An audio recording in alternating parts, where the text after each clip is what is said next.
sur Monaco Info pour cette nouvelle édition, un journal qui reviendra sur les différents temps forts de l'actualité monégasque.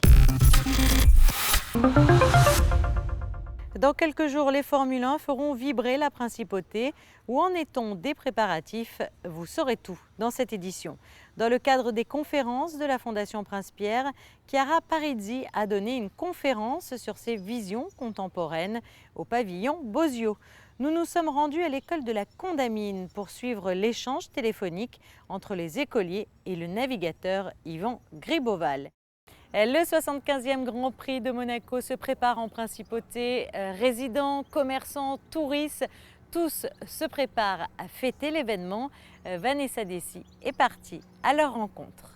Il s'agit d'un gigantesque ballet parfaitement rodé. L'installation du Grand Prix de Formule 1 en principauté a démarré depuis plusieurs semaines. À seulement 3 jours du départ, sponsors, organisateurs, sécurité et écurie sont à pied d'œuvre pour achever les dernières installations. Du côté des restaurateurs, la Rascasse, lieu incontournable des longues nuits monégasques, se prépare à vivre l'événement le plus important de l'année. L'événement se prépare depuis plusieurs mois. On est obligé de bien faire attention à tout ce que soit carré pour le début de ces 4 jours. Parce que c'est jeudi, vendredi, samedi, dimanche où c'est la folie. Le nombre de personnes, c'est assez aléatoire, entre 800, 900 personnes par soir. C'est un va-et-vient constant avec des animations, avec des spectacles de danseuses, avec animations visuelles. Après, vous avez aussi les musiques live, les DJ. Donc il y a des battles de DJ, c'est une très très belle fête. La sécurité reste un facteur primordial. Les fêtes sont généralement le prolongement naturel de ces 4 journées bien remplies. L'établissement le plus prisé de la principauté en cette période a renforcé cette année son dispositif. On fait très attention justement, on a une belle société qui travaille avec nous et on a une quinzaine d'agents qui assurent la sécurité des personnes.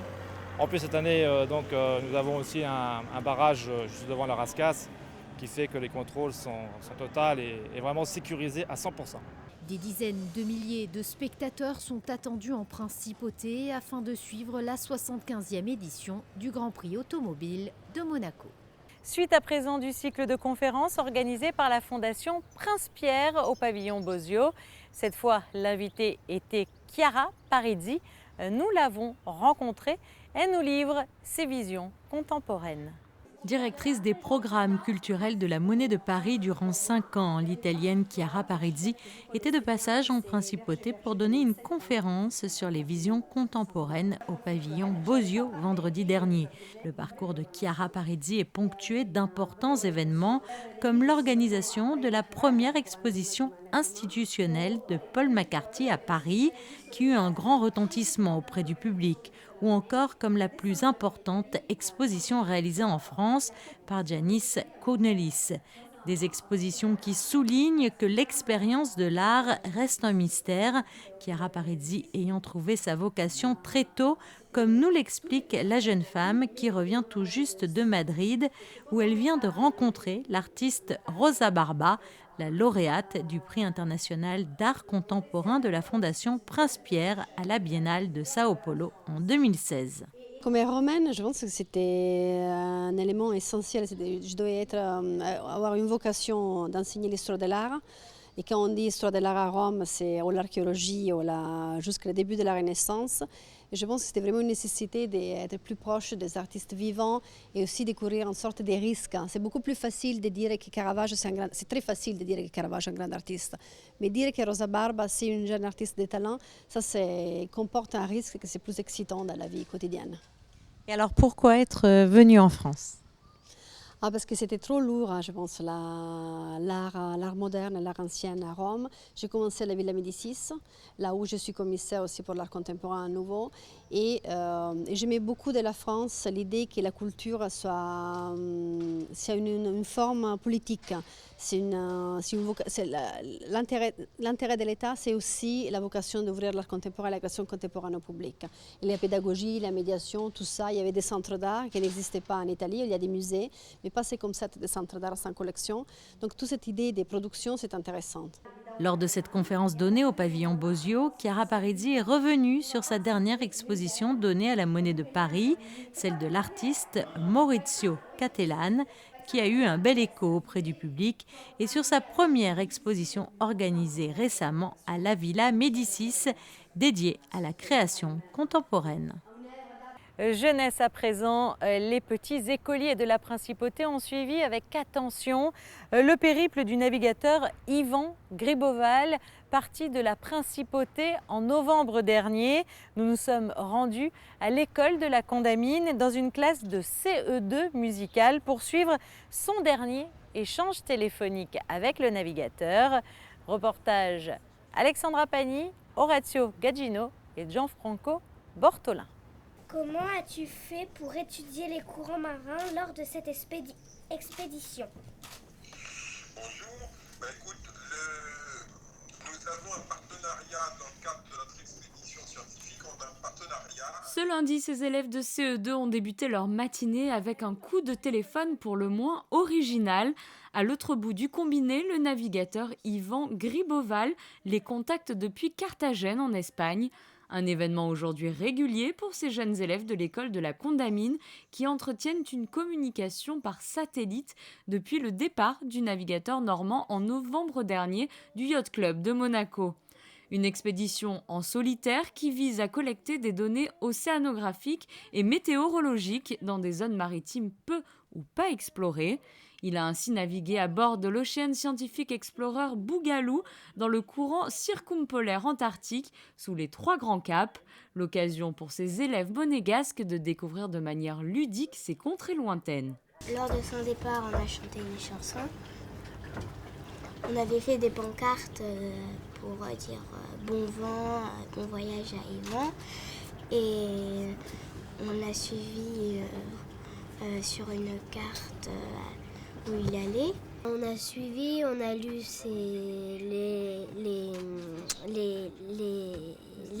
les lettres qui envoyait. On regardait au tableau, on regardait où il était, sur quel endroit. On faisait... Vous suiviez son voyage ? Oui, on suivait son voyage. Et qu'est-ce que tu penses de ce voyage ? Moi, j'aimerais bien le faire. Qu'est-ce qui t'a plu le plus, toi, justement, de travailler sur ce voyage ? Quelle Ben, partie qui t'a plu le plus ? Moi, c'était de lire ses lettres. Il y avait quoi dans ces lettres qui te plaisait ? Par exemple, qui disait qu'est-ce qu'il faisait, quelle émotion il sentait, qu'est-ce qu'il avait vu, des choses comme ça, quoi. En classe, des fois, on imprimait les fiches, les textes qu'il avait envoyés, on faisait des petits exercices dessus, on entourait les verbes, des choses comme ça. On suivait son voyage sur la carte. Et alors, il était où ? Tu peux m'expliquer un petit peu ? En fait, il devait faire des découvertes sur les courants marins. Dans un silence quasi sacré, les enfants écoutent avec attention chacune des réponses d'Ivan Griboval.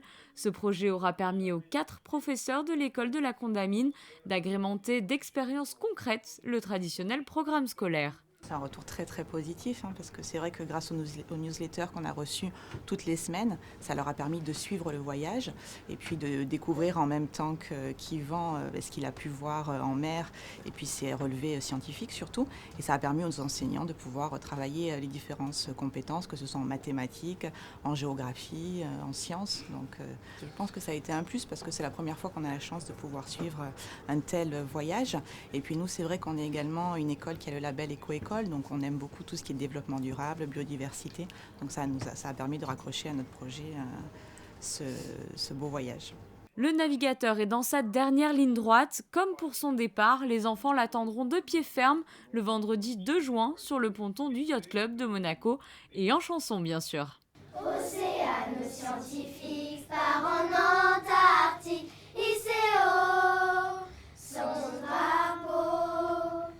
Cap au sud, relever les courants marins, nous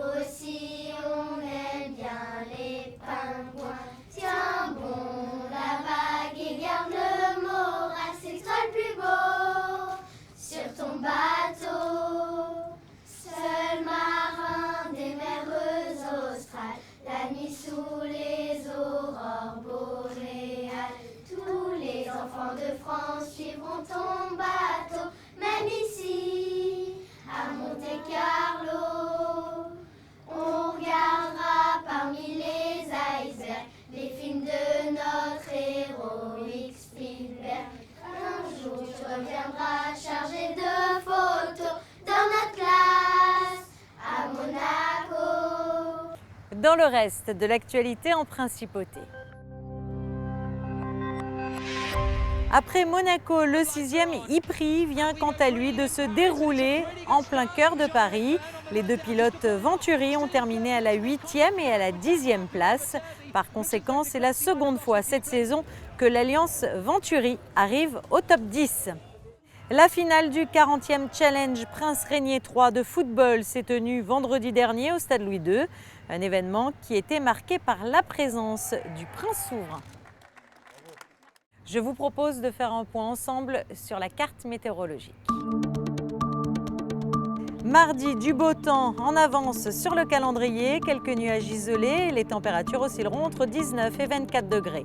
À compter de mercredi, un temps de début d'été ensoleillé et accompagné d'une légère brise de mer. La journée de jeudi, quant à elle, sera très chaude avec des températures supérieures au normal, tout comme vendredi où le soleil sera au zénith. Le week-end, quant à lui, sera plus mitigé, se partageant entre éclaircies et passages nuageux. Mais une chose est certaine, il ne pleuvra pas durant ce Grand Prix.